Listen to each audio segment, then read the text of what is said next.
खूप दिवस झाला ना ताईंच्या भरपूर कमेंट येत होत्या की तू वाटण कसं बनवते ते दाखव. तर अगोदर कांदा भाजाय टाकून घेते मग सांगते तुम्हाला की वाटणासाठी काय काय घेतलंय ते. मी एक एक स्टेप बाय स्टेप दाखवते, त्यामुळे स्किप न करता शेवटपर्यंत बघा. उद्या कटाची आमटी बनवायची म्हणजे येळवण्याची आमटी.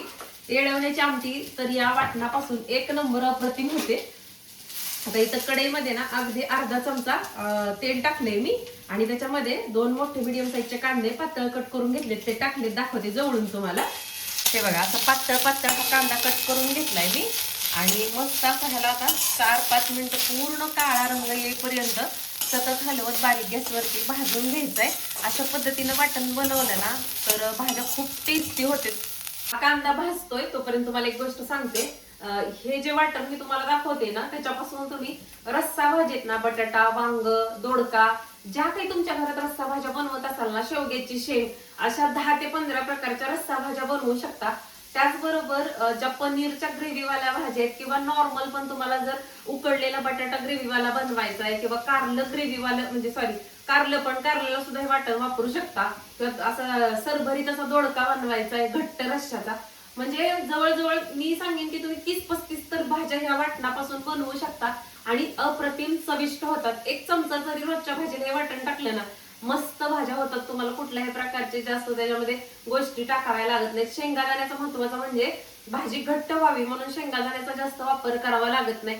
त्याचबरोबर बरेच वेळेस बघा आपण रोज खोबरं खात नाही, तीळ खात नाही, खसखस खात नाही. ह्या सगळ्या गोष्टी ह्या वाटणामुळे आपल्या रोजच्या आहारात येतात, त्यामुळे आपली हेल्थ चांगली राहते. त्यामुळे मस्त असा आता कांदा भाजून घेते. कांदा भाजून झाला की दाखवते तुम्हाला. 3-4 मिनिटं झालेत आणि कांदा किती छान भाजून झालाय दाखवते मी तुम्हाला जवळून. हे बघा असा कांदा भाजला ना तरच तुमच्या रस्सा भाज्यांना मस्त रंग येतो, म्हणजे पाणी एकीकडे भाज्या एकीकडे दिसत नाही. तर हा कांदा आहे ना तो आता मी एका ताटात काढून घेते.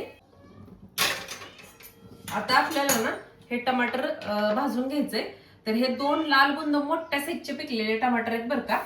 आणि हे एवढं 2 टमाटर आणि मोठ्या साईजचे 2 कांदे ह्याचं जर तुम्ही वाटण बनवलं ना तर आरामात तुम्हाला 4 ते 5 दिवस जातं. आता टमाटर आहे ना ते लवकर भाजलं जात नाही म्हणून उगाच चिमूटभर ह्याच्यावरती मीठ टाकून घेतले.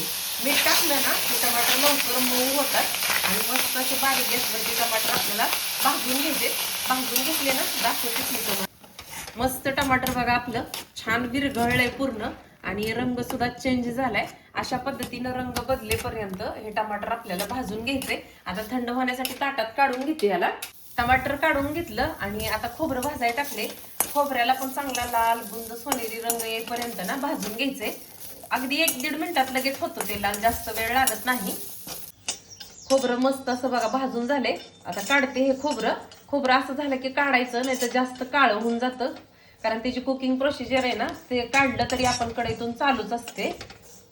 पोहे खाण्याचे 1.5 चमचा तीळ आहेत हे आणि 1 चमचा खसखस आहे ही. मस्त असं आपल्याला हे सुद्धा भाजून घ्यायचे सतत हलवत. लगेच करपतं त्यामुळे पटकन हलवून घ्यायचं. वाटल्यास तुम्ही गॅस कढई जास्त तापलेली असली ना गॅस बंद केला तरी पण चालतंय. गॅस बंद करून हे भाजायचं, नाही तर मग तीळ सगळीकडे उडते. खसखस आवर्जून खायची बघा. आपल्या खसखस बिलकुल खाण्यात येत नाही. खसखस तीळ या गोष्टीत ना शरीरासाठी फायदेशीर असतात.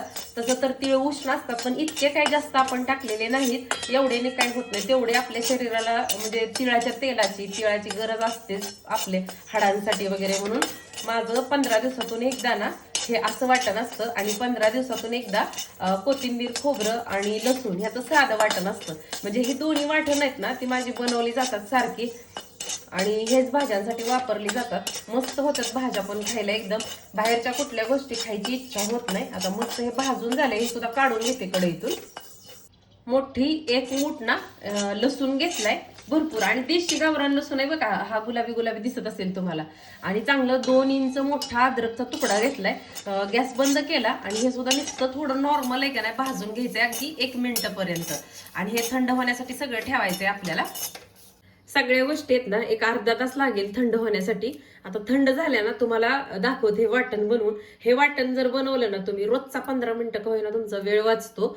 आणि महत्वाचं म्हणजे तो 15 मिनिटं वाचलेला वेळ आपण सगळ्या स्त्रिया आहे ना स्वतःच्या आवडीच्या कामासाठी लावू शकतो. त्यामुळे नक्की हे वाटण ट्राय करा. थंड झाल्यानंतर आणखीन एक वेळ वाचवणारी टिप आहे ती शेअर करणार आहे, त्यामुळे व्हिडिओ स्किप न करता शेवटपर्यंत बघत. वाटणासाठी भाजलेल्या सगळ्या गोष्टी छान अशा थंड झाल्या होत्या. थंड झाल्यानंतर पहिल्यांदा सुक्या गोष्टी म्हणजे खोबरं, तीळ आणि खसखस आणि लसूण हे सगळं बारीक करायला घेतलं आणि 2-3 वेळा मिक्स करत करत अशा पद्धतीनं बारीक करून घेतलं. लास्टला कांदा, भरपूर असे कोथिंबीरचे देठ होते आणि कोथिंबीर आणि टमाटर हे सगळं टाकून परत एकदा हे बघा वाटण छान फिरवून घेतलं. मस्त 2-3दा मिक्स करत फिरवून घ्यायचं म्हणजे एकसारखं बारीक होतं ते आणि किती सुंदर दिसते बघा. वाटण मस्त असं बनवून झाले. आता भरपूर अशी कोथिंबीर टाकली. ही एक ट्रिक तुम्हाला मी सांगणार होती, कारण या ट्रिकमुळे तुम्हाला रोज रोज स्वच्छ कोथिंबीर धुत बसायचा, चिरायचा बिलकुल व्याप वाढत नाही. अशा पद्धतीनं बारीक चिरलेली कोथिंबीर ऍड करायची आणि फक्त वाटण एक चमचा टाकायचं आणि सकाळ सकाळ आपल्या पटकन डब्याच्या गडबडीत भाज्या बनवून घ्यायच्या. किती सुंदर दिसते बघा जवळून हे वाटण, आणि नक्की तुम्ही ट्राय करा. एकदम मस्त दिसते की नाही बघा. नॉनव्हेजच्या सुद्धा तुम्ही सगळ्या भाज्या करू शकता बरं का ह्याच्यामुळे. आणि अगदी फ्रीजमध्ये तुम्ही 8 ते 10 दिवस हे वाटण मस्तरित्या तुम्ही स्टोअर करू शकता. आता स्टोअर कसं करते ते सुद्धा दाखवते मी तुम्हाला. तयार केलेलं वाटण एका स्टीलच्या डब्यात भरून घेतले आणि मस्त असं एअरटाईट डब्बा आहे हा. तुम्ही प्लॅस्टिकचा एअरटाईट कंटेनर वापरला तर चालतो आणि त्याच्या झाकणाच्या वरती हा टिश्यू पेपर लावलाय, म्हणजे जरी झाकणाला पाणी सुटलं ना तरी आपलं वाटणामध्ये ते पाणी पडणार नाही, वाटण खराब होणार नाही. त्यानंतर आता उद्या गुढीपाडवा म्हटल्यानंतर घरातली थोडीशी स्वच्छता तर व्हायलाच हवी, म्हणून सगळ्या घरातले दरवाजे, खिडक्या सगळं सकाळी धुवून घेतलं होतं. परंतु दरवाजे पुसायचे राहिले होते म्हणून स्वच्छ असे दरवाजे सगळ्या घराचे पुसून घेतले. त्याचबरोबर आज किचन सुद्धा थोडंसं साफ करून घेतले. तसं तर माझे आठवड्यातून 2-3 वेळा वरवर सगळी स्वच्छता चालूच असते, त्यामुळे जास्त काही स्वच्छ करावं लागत नाही. पण पाडवा म्हटलं की आपला वर्षाचा पहिला सण आणि मराठी वर्ष पाडव्यापासून सुरू होतं, म्हणून थोडीशी डीप क्लिनिंग तर व्हायलाच हवी.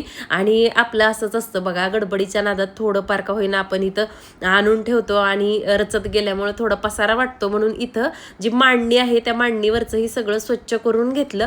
थोडंसं डब्यावरची धूळ वगैरे पुसून घेतली. इतकं छान प्रसन्न वाटत होतं ना ही क्लिनिंग झाल्यानंतर.